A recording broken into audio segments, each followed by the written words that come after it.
Hi, I'm Chuck Simikian, And I'm John Thalheimer. Welcome to the HR Stories Podcast, where there's a lesson in every story. So I don't want to give any private, personal, or what would be the word, proprietary info, John. But yeah, in addition to the broadcasting folks, I'm also a practicing. Yes, I'm still practicing. Haven't learned anything, John. I'm practicing. HR director at a large resort here in the Florida, and and it's just, John, the employee relations situations are just killing me. They're just it's not allowing me to move forward with strategy and training and development. And it reminds me of my old boss, Lewis Robbins, once said, Chuck, the secret to success, and he would tell this to high school kids and college kids, and then I started using it, is show up to work on time, and do your job. And I just don't know how many folks come to work, they show up, but they just don't want to do their job. It's so frustrating. I don't think any amount of training, it's always a segment of folks, right? Just right. Yeah. And I don't know much training, development, maybe better hiring process, I guess, but it's just amazing. People don't want to do what they need to do, and or what we ask them to do, or they get offended. So, right. Or I got to tell you, just a lot of incivility, people getting upset, people screaming, people using profanity, and I'm just going from one thing to another. It's like, holy heck! It's one investigation after another, John. I should write a class on. Oh no, wait! I should write a book. Oh wait, we've already done both those things. Yeah, I mean, again, I think that, and it really goes to our main story today, Chuck, because I can hear it in your voice, right? That burnout and stress and just that overwhelming, like, oh my gosh, I'm trying to deal with that. Yeah. And I think, I mean, again, right, it goes into that whole process of hiring and getting people on board. But I also think one of the things, especially for hiring people right out of school, is we have to, in the orientation onboarding process, we have to teach them how to work. I know I've talked about this. I do an assessment called the Judgment Index. I love it. It's a great assessment. And one of the indicators is workability. Mm-hmm. Do they have the ability to actually just work? And what we find is those individuals that go to school and come right out of work don't have it, just never been trained. They don't know what that's like. And so I think we're seeing some of that. And who was I talking to? I was talking to somebody, and they were saying that because of COVID, there's a lot more anxiety on the people entering the workforce than there was maybe 5, 10, 15 years ago. And it's really impacting their work because they're anxious. And so the managers are trying to get them to do things. But like you said, they're like, well, no, I don't want, I'm not like, and so they get defensive. And it's probably more of just an emotional reaction than kind of going through that and getting through that. And so I just think it's treating people differently. Yeah. I get, and it's not only just getting folks to do what they need to be doing, it's getting folks to get along with each other. Yeah. That's another crazy thing. Oh, I had this section and this person took my table and I said, but that's my table. And oh, no, I'm going to take it because you've already had 4 good tables and this and that. I'm going to tell it's like, what? Or, this is our area. You can't fold towels in our area because this is our area. You need to go out there. Well, this is all of our area. We're all employees. And next thing you know, you have 2 departments yelling at each other, and you're thinking, seriously, folks, get along. Just get along. I don't even know if it's an HR issue. It's some of these things. I say I'm not getting involved. This is an operational thing. You guys figure it out. Yeah. So, yeah, and it's right. It's that silo mentality And a lot of that has to do with how do we lead that group and how do we get everyone to see like, hey, we're all working together. We're all doing those things together for the benefit of the organization. And that's a challenge. And I can imagine for your particular business where you're working in a resort and there's turnover and seasonal turnover and new people. And so it's hard to build a culture of inclusivity. It's hard to build that culture when people are turning over. Yeah. So, anyways, that was my thing today, and I know our stories about stress and burnout. I'm not burnt out. I'm not burnt out, but there are times where I do get stressed. I feel like I live, the empathy of dealing with this. I don't know how to explain it. I get that emotion, and it Oh and it yeah. affects me. It's like, oh geez, I gotta deal with this later, and this tomorrow, and these folks, and pull them together. But it reminds me of a story, and I'll let you get to the rest of your stuff. There was I don't know, it was an old Twilight Zone or old night gallery, and it was set in medieval times, and it was this guy would show up at someone's house, and there'd be all this food. And what he would do is he would eat all the food there. That was his job, to eat the food. But at the end, and fast forward, he was what they called a sin eater. This is like a sci-fi thing, right? Oh yeah, And yeah, yeah. so he would eat all the food that this family put out, because there was a family member that was dying. And by eating all that food, he would eat all of that person's sin, and then he would feel their pain. Oh, Okay. And sometimes I feel like that. I feel all of their pain about not getting along. So anyways, so it does empathy. become, so I got to figure out a way to flush that out every once in a while, and start to realize, okay, not my problem. They are adults. Can I say grown ass adults? Or is there a Sure. beep on here? Sam. These are Sam, hit the grown ass button, Sam. adults. These are grown ass adults, John. And I got to Yeah. remember that. And so when I do that, then I'm okay, and I'm happy, and I'm ready to record another episode of the HR Stories podcast, where there's a lesson in every story. Yeah, and again, I feel you. I'm coming up to busy season, so I got a lot of things going on. I just got back from, well, I'll be back. So after this recording, it's actually next week, but when this recording is released, I'll be coming back from the Bridge to Excellence in Nashville. It's a nonprofit conference where I'll be doing emotional intelligence Yes. workshop. So I'm excited about that. I'm also doing generations, right? And so talking about getting along and having people understand the different generations and that kind of stuff. And then I'm doing priority management as well for a group of leaders as well while I'm in Nashville. So I got a whole like week of Nashville stuff to do. And it's really fascinating to kind of think about all that stuff. And we get so busy that we do forget to take our own time. And I think, I don't know, Chuck, if you're this way, but I know because of my work, it doesn't stop. Like it doesn't stop at 5 o'clock or 6 o'clock. My mind keeps going through, and some of the best thoughts and concepts I get in the middle of the night, or I get at like 11 o'clock at night, or I'm out with my wife at dinner, and I'm like, oh wait, let me write that down while I'm thinking about it, right? So it is there, and I think that all ties into some of that burnout and stress that we can see, and we'll get into that after the break for I sure. love it. I do have a hot tip. It's a Hot little tip. less hot right now, but have you noticed, ladies and gentlemen out there in podcast land, that there's a new I-9? A new What? I-9, new I-9, new Yeah. I-9. Yeah, so it came out April 2nd, or they announced it April 2nd. And it's not a big change. So do not panic. The good news is that if you are using the old I-9s, the ones that came out that have the dates of ending on July 31st, 2026 and July 31st, 2027, those are still valid. Those are still good. You can still use them. However, they did produce a new one, made a couple changes. The big change was in that little, on section 1, in that little box where you pick whether you're a citizen, national born citizen, or a national resident. They changed the fourth one to, it was non-citizen. So the Biden administration had changed it to non-citizen. Now it's back to alien.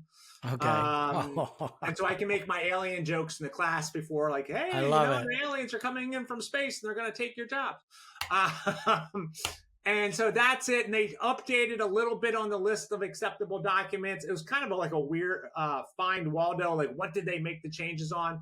But it is good to know that you do want to update your I-9s and get the new I-9 form. And one of the things I was talking about, I was doing a class for HR and payroll leaders today, and we were talking about different forms, like the I-9, the W-4, the W-9. And as we were talking about them, I wanted to remind them that they need to make sure that they're always going out and reaching out to the agency that produces them to make sure they have the most updated copy. This happened to me, gosh, it was like 6 months ago. Somebody asked me to fill out a W-9 and it was a new form. And I'm like, when did that happen?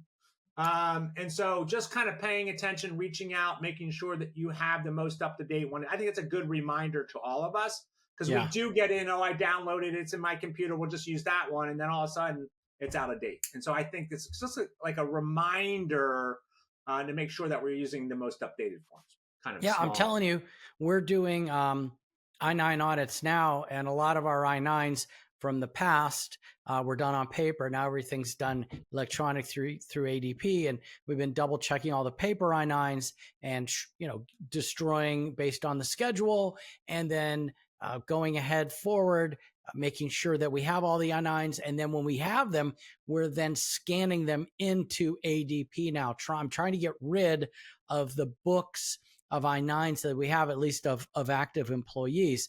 There was an article in HR Dive very recently saying, look, and it's been out there, if this is brand new to you, you better start paying attention because I-9 audits are on the rise. And there's a quote in this article that says part of the ICE strategy, immigration control, right? Immigration, you know what I mean? Control enforcement. Control enforcement. They say that one ICE agent claims that they were tasked in this Vermont area that they were starting to do audits and stuff, that they need to serve at least 5 employers per week.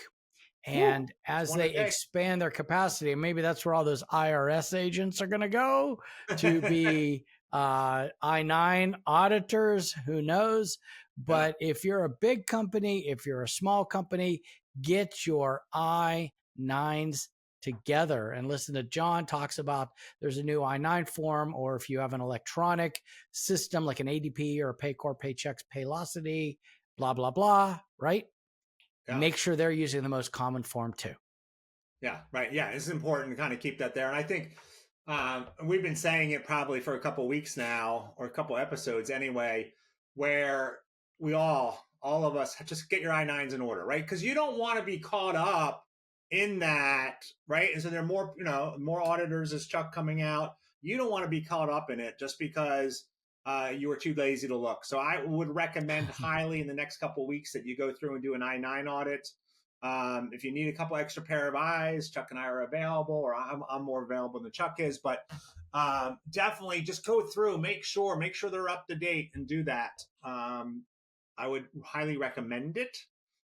We do have a workshop on our website, team at HR Stories. I will say, though, that workshop is now about a year old.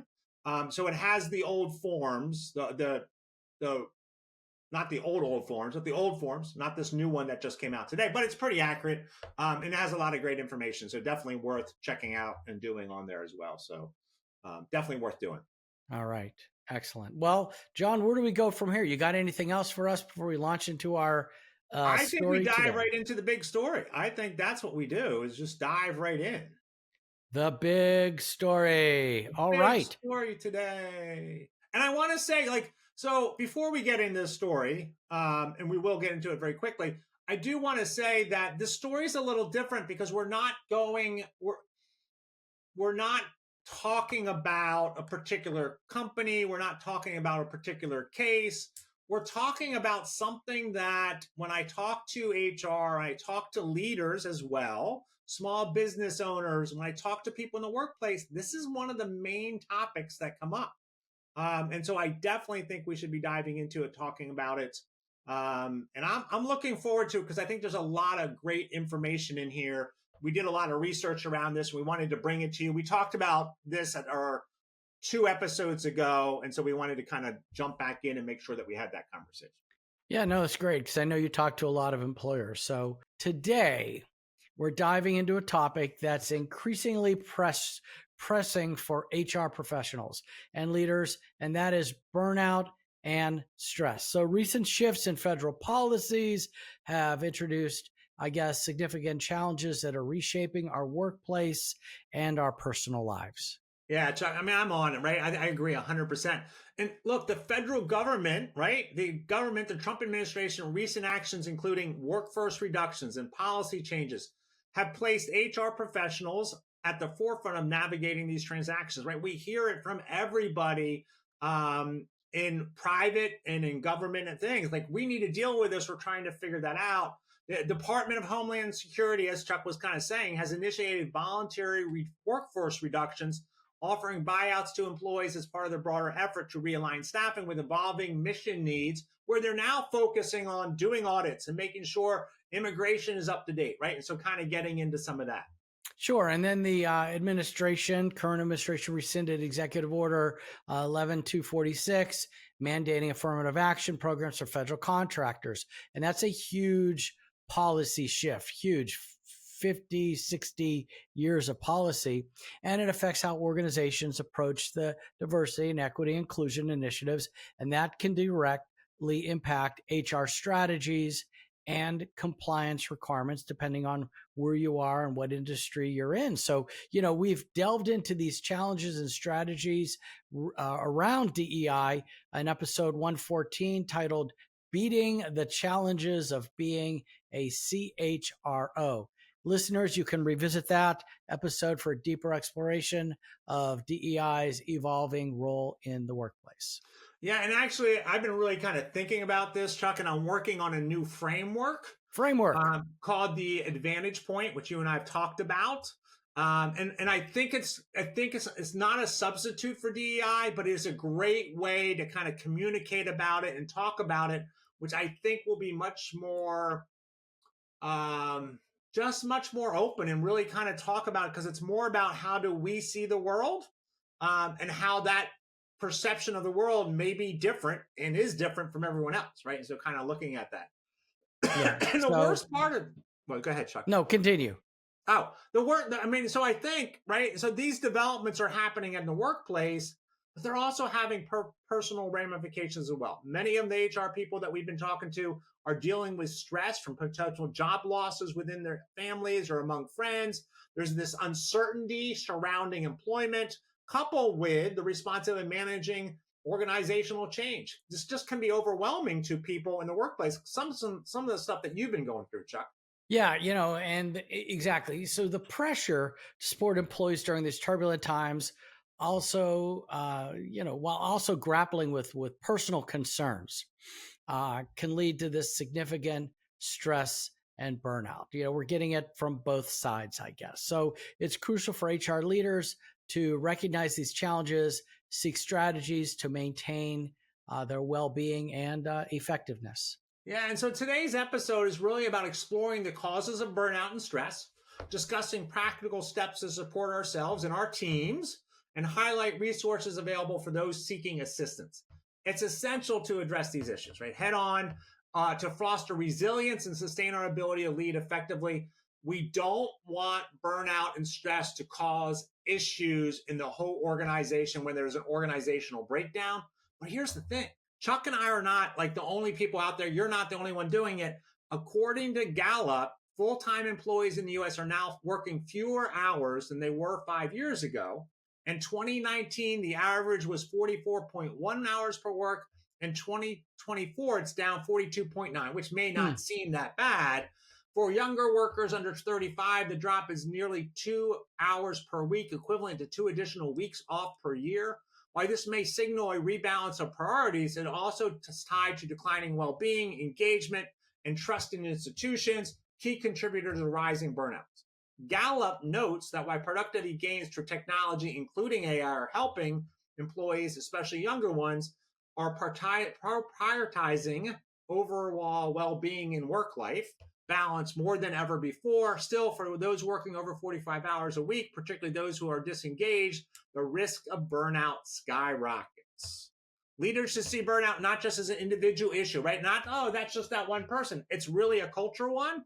And burnout isn't just about hours worked. It is deeply tied to how people are managed, whether they feel fairly treated, supported, and aligned with meaningful work. One size fits all policies around hours work can miss the mark. Instead, Gallup recommends that managers stay closely connected to employees, checking in weekly to understand their unique needs and aligning work with their strengths and making sure that we do that pretty well. Well, you know what? That's a lot. That's a lot to take Sorry. in. So let's start with some definitions. Let's talk about stress. So stress is your body's natural response to pressure. So they're not the same. They're two different things. Again, stress is your body's natural response to pressure. In short bursts, it can be helpful, and it sharpens your focus and puts you into action. Yeah, and I think that's true. But when stress is constant, unrelenting, or tied to things we can't control, it becomes draining. That's when burnout starts to build. Burnout isn't just being tired. According to the World Health Organization, it's characterized by emotional exhaustion, increased mental distance from your job, and reduced effectiveness at work. Wow. Okay. So those are people that are really stressed. I mean, it's decent, like you said, it happens, stress happens, it keeps you focused, but that constant stress, the health problems, the heart palpitations, but it's there's 3 levels according to the American Institute of Stress. So there's eustress. Now, eustress is weird, John. That is a weird word. And that's the word you wanted to see how I would I did, yeah. That was the one. Yeah. So, folks, that's spelled EUSTRESS. Eustressed. And that's kind of the good stress. In fact, it's so good, no one's ever heard of the word because there is no good stress. I don't know. It's so far and few between, but it feels exciting and motivating. Then there's acute stress, which is short-term stress, like a tight deadline or a difficult conversation, which I have. That's probably where I've been with a lot of my constant bombardment of employee relations issues over the past several weeks. And then there's chronic stress, and that's a dangerous one. That's long-term, unresolved stress that wears you down, increases risk for anxiety, depression, and even cardiovascular problems. Yeah, right. And I think acute stress is one of those things, right? It's sort of like, okay, I got it, I'm handling it. But then if it piles up and it's just there all the time, I was thinking about this, right? And so, God, it's been 10 years now since I got laid off. And when I was working, right? When I'm not working now, but when I was working at the particular company that I was working at, my blood pressure was always high. Mm-hmm. And it was really interesting. I got laid off and here I am. I don't have a job. I'm trying to figure out, reinvent myself. And I'm doing this, which you would have think was stressful. My blood pressure dropped down to normal. Right. And it was just, I was like, oh my goodness, it's just there. And so it's really about how we respond to stress. And that's different for everyone. So I saw this firsthand when I worked with on-air guests at QVC. Imagine this. You're minutes away from going on live television with 16 million people watching you, promoting your product in front of millions. And it's a high stakes, high pressure moment. Yeah, that's got to be intense. It was, right? But some guests handled it like pros. You would have never known. They were totally calm, joking as they got mic'd up. But others, they felt the pressure deeply. Some would get irritable, right? They would yell and scream and get really aggravated at people. Some were visibly nervous, right? Shaking, not like really out of it. And then a few people even got physically sick, right? And it wasn't always based on their experience. It was how they felt, how they handled stress. Yeah, same environment, but different internal reactions. Exactly. And here's the leadership lesson. I watched producers and hosts adapt, right? If someone needed encouragement, they gave it. If someone needed space, they backed off. The goal wasn't to force everyone into one mold, it was to support them in the way they needed. Sure, that's like what Daniel Goleman, the author of Emotional Intelligence, which I know you're great at that. Like you said earlier, you're teaching a class in emotional intelligence, and he talks about that. Great leaders read the room, adjust their tone, and connect based on how people are wired. Right. It's that social emotional intelligence where we're reading the room, we're adjusting, we're making sure we do that. And it's about flexibility. And that really is where leadership is important. Yeah. So let's talk about next up, maybe how do we build that resilience and how do we reduce stress? And I want to talk a little about solutions because we talk a lot about the problem. Let's go into the fact that we cannot avoid stress, but we can build resilience. And I really like that term, resilience. You know, the American Psychological Association defines resilience as the ability to adapt in the face of adversity, trauma, or stress. And it's not about avoiding hard times, it's about bouncing back and bouncing back stronger. I love that. In HR, we've got to start with ourselves, right? Too often, we play the fixer role for others while quietly falling apart. And I hear that in my classes all the time. People are like, oh, I got to help that person. I help that person. I'm like, when are you thinking about helping yourself? And they're like, oh, I'll get to that. But as they say in every flight safety video, you have to put on your own oxygen mask first to help others. Yeah, and I think that's maybe one of the things I'm challenged with is I want to be the fixer. I want to fix it. I want to fix it. I want to fix it. That's where I need to learn to step back. And I guess we should talk maybe a little bit about boundaries, right, at this point. And imagine Alicia or Chuck, an HR manager who's always that go-to person. And I should just say Ladis or Yeti, because they're in my office. They are the go-to people.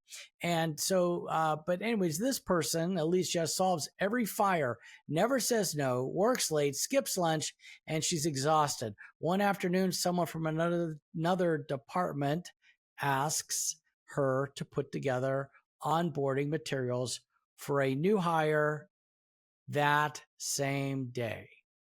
Now, this time, though, Alicia pauses. She says, I want to support you, but I need more lead time and turnaround. I can help you first thing in the morning. That's a boundary. That's not being rude. That's being realistic. Yes, that is. So at that moment, that's a leadership moment. According to Dr. Brene Brown, she's clear. Clear is kind. That's a great term. Clear is kind. By being honest about her capacity or your capacity, and in this case, Alicia is helping others plan better and protecting herself from burnout. But it's hard, right? It's a little bit hard, right? I can feel it, right? I can feel myself saying, you know what? That's great. I would love to help you, but I can't help you. I can get to it tomorrow. I can make sure that we're prepared tomorrow, but I can't. I can feel myself feeling guilty, right? And so feeling that guilty and that kind of stuff. And so we have to work on that. We have to feel comfortable saying no while saying yes, which is what Alicia does there. And I also think HR professionals can also help employees by creating what we call permission structure. That means modeling what it looks like to take breaks, prioritizing our mental health, speak openly about workload, A great example of this is Google's internal practice of encouraging oxygen days, no meeting days that are allowed the employees to reset. Interesting. And resilience isn't just about rest, though. It's also about building those coping tools. Things like, and this is interesting, and from the research that we looked at, something I'd never heard before: box breathing. That's from the Navy SEAL playbook. Inhale for 4, exhale for 4, and or hold for 4, sorry, and then exhale for 4. So inhale for 4, hold for 4, exhale for 4, and then hold for 4. Yeah, and so think about the Navy SEALs, right? You think about what they do and the high level of stress they are under. And so they have found through their own practices and trying to figure out this box breathing, really, if you do it like 3, maybe 4 times in a row, it reduces your body's stress. It calms you down. Those chemicals that were being pushed out will start to relax. And it's a really good technique. I've used it. I've taught it to a lot of people. So it's a great thing to do. Yeah, and those short walks, it's another great technique. Studies from Stanford show walking increases creative thinking and reduces cortisol. Gratitude journaling, just 3 things a day can shift your mindset. John, what do you mean by gratitude? Just like, hey, I feel gratitude towards this, or this is a good thing. Think, positive thoughts, I guess. Those types of things, correct? Yeah, and I think what happens, and one of my friends is doing this on Facebook. So every day she talks about something that she's grateful for. And it's interesting, right? Because typically you'll start out with, I'm grateful for my family. But because she's been doing it for a while, she's really getting to see the blessings in her life. I'm thankful that today was a beautiful day and I got to see the lilacs bloom, or I'm really thankful for what Chuck offered me today, right? And when you do that and you're just feeling yourself feel that gratitude, all of a sudden it just becomes, I'm more relaxed and I'm more comfortable. And then you start seeing things in a different light. So spending really some time on that, I think it's really important. And I also kind of go back. I love the concept of short walks. One of the things we did at QVC, there was like 4 or 5 of us. And every afternoon around 2:30, 3 o'clock, we would get outside and we would walk just 10 minutes, 15 minutes. It was our chance to talk, catch up, but it was also our chance to be outside. And so it was really kind of nice to do that. Let's also mention peer connection. So research from Gallup shows that employees who have a close friend at work are more engaged, more resilient, and less likely to burn out. Yeah. And there's also growing evidence around that mindfulness, a stress management tool. John, I know you, when you talk about mindfulness, I know you completed a mind-body stress reduction course. Like, what's that all about?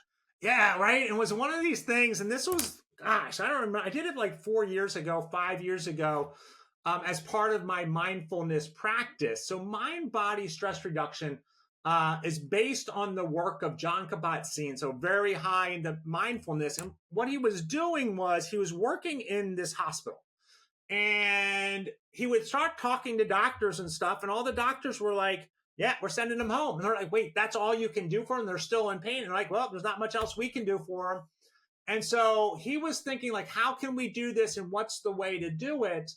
And so he created this mind-body stress reduction that really helps individuals, anybody, but it was really helpful in the hospital setting where people had a lot of pain, and just talking about it. And there was like exercises we went through because it was part mindfulness meditation, part gentle movement, and really about awareness practice. And sometimes you were like, okay, well, lean into the pain. What is that pain telling you? How can you feel it?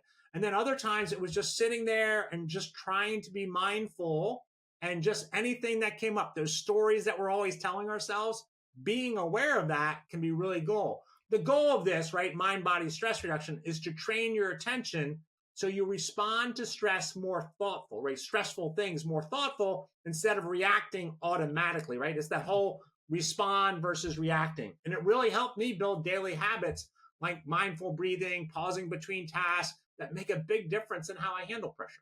Yeah. So, in short, HR leaders can support themselves and their employees by modeling healthy boundaries. Boundaries is huge. Yeah. Boundaries.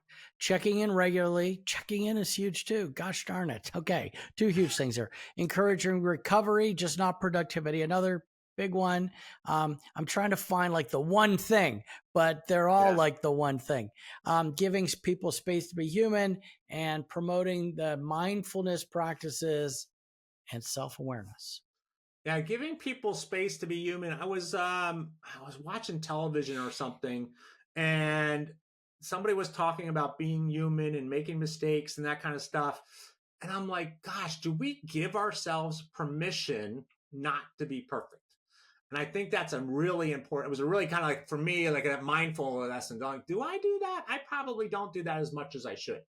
But here's the thing: when we build workplaces that support resilience, we're not Mhm. just helping individuals, we're creating a culture that thrives under pressure. Yeah. Yeah. So I want to go into our final segment of this episode and just talk about resources to help you rebuild. I know resources on everything. We wrote our book, The Ultimate Guide to HR, Checklist Edition, and Getting HR Right. John, you didn't want it just to be about checklists. You wanted there to be resources. And so if you're thinking right now, and listening right now and thinking, hey, you know what? This is me. I'm all ready for a ride, right? You please hear this. You are not alone and you are not broken. You are just tired and there is help. Yeah, and so there's a few resources we trust and recommend. First of all, the American Psychology Association's website, so APA.org, Tools on Stress Management Resilience. Great place to go. Check it out. Look at that. There's a great book called Burnout by Emily and Amelia Nagoski. It's science-based and practical, right? And so kind Mm-hmm. of reading that and going through. Now, we're not all book readers, right? And so their mindtools.com has free resources on workplace resilience and stress management. The Calm app or Headspace, great for short meditations and breathing work. I also use, I have, what is it, a yoga app on my thing, and Peloton has all Oh, this meditation classes in it. So nice. I've been using both of those in my work. And then SHRM offers HR specific guidance, webinars, and community support. So that's always kind of good there as well.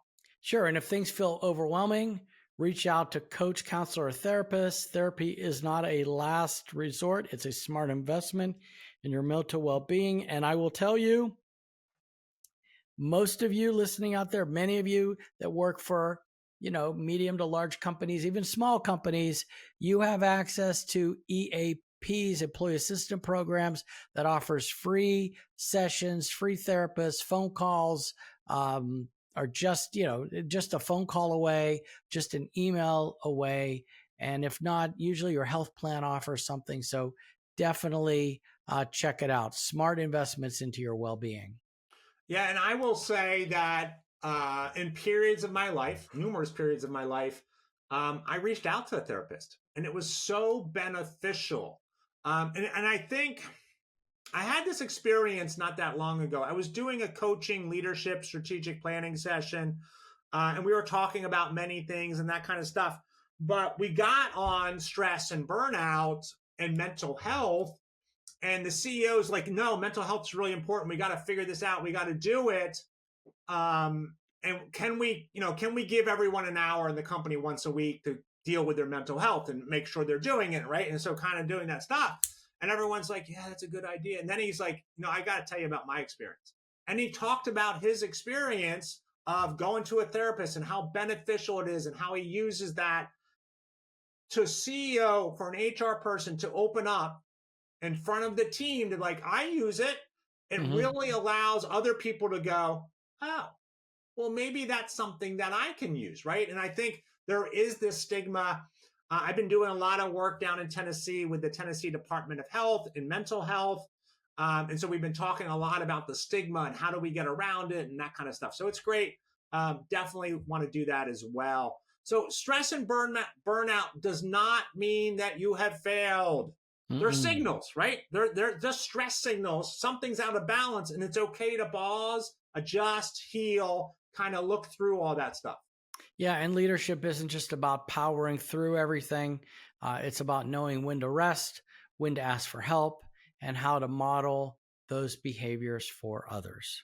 So today, right, everyone listening, today, do one small thing to care for yourself.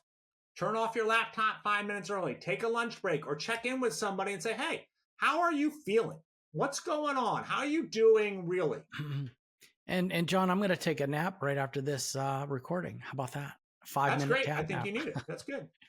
Okay, because in the end, resilience isn't about doing more. It's about choosing better. And we need you, our listeners, to be at your best. Yeah. And the one thing I will say is these conversations at work really do start well when we're talking about emotional intelligence.